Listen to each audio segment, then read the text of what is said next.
அஸ்ஸலாமு அலைக்கும் ஃப்ரெண்ட்ஸ். நாம் பார்க்க போகிறது ஒரு பேக்கேஜ் ஏசிൻ്റെ 2 கம்ப்ரஸர் உள்ள பேக்கேஜ் ஏசிൻ്റെ ஒரு கம்ப்ரஸர் ஒர்க்கிங் ஆகலை. அதை என்னென்னு நம்ம பார்த்தோம்னா அதில் காட்டினிக்கு லோ ப்ரெஷர்ஸ்லேருந்து கட் ஆஃப் ஆகியிருந்திக்கு. அதை என்னென்னு பார்த்தோம்னா கேஜை கொடுத்து பார்க்கல 0 பாயிண்ட் காட்டுது. அப்போ கம்ப்ரஸரு நார்மலாக ரன்னிங் ஆகிட்டு இருக்குது. அம்பியரு எடுக்குது. இது 3 பேஜ் கம்ப்ரஸரு.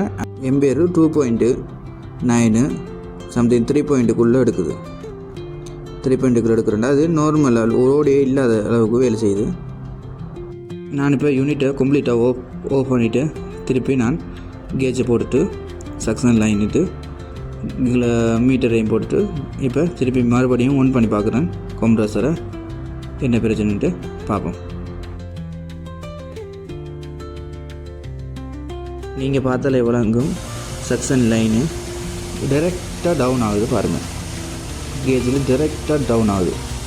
கேஸ் இடிக்கி ஆனால் டக்குன்னு டைரெக்டாக டவுன் ஆகிட்டு. மீட்டரில் அம்பியரை பார்த்தீங்கன்னா 2.91 2.81 89 இது மிகவும் லோவான அம்பியர் இருக்குது பார்த்தீங்களாண்டா. இப்போ லாஸ்ட்டு அதில் 3 பாயிண்ட் தான் எடுக்குது எம்பியர். இதில் பிரச்சனை என்னென்னு பார்த்தோம்னா ஃபுல்லாக லைன் ப்ளாக் ஆகி கிடக்கு. ஃபில்டர் ஷோக் ஆகி கிடக்கு. ஃபுல்லாக லைன் அதில் ப்ளாக் ஆகி கிடக்கு. எவாப்ரேட்டர் சைட்டுக்கு ஃபுல்லாக கேஸே போகுதில்லை. இருக்கிற கேஸை பண்ணி எடுக்குது. ஸோ டக்குனு இழுத்தெடுக்கிற மூலம் அங்கே லோ ப்ரெஷருக்கு லோ மீட்டரு காட்டுது நம்மளுக்கு. அதை இப்போ ஃபுல்லாக கம்ப்ளீட் பண்ணிவிட்டு கிளியர் பண்ணிவிட்டு திருப்படி ஆன் பண்ணுவோம். இப்போ கம்ப்ளீட்டாக ப்ளஸ் பண்ணிவிட்டு யூனிட்டை ஃபில்டர் எல்லாம் சேஞ்ச் பண்ணிவிட்டு இப்போ பார்த்தோம்னா பாருங்கள் சக்ஷனு ப்ரெஷரு டிசார்ஜ் ப்ரெஷரு அம்பியர் எல்லாம் நார்மலு. அம்பியர் 6.7 அப்படி வருது. அது நார்மலு. இப்போ பார்த்தீங்கன்னா எவாப்ரேட்டர் சைடு கேஸும் வந்துட்டு இப்போ கம்ப்ளைண்ட்டை சால்வ் பண்ணிட்டோம்.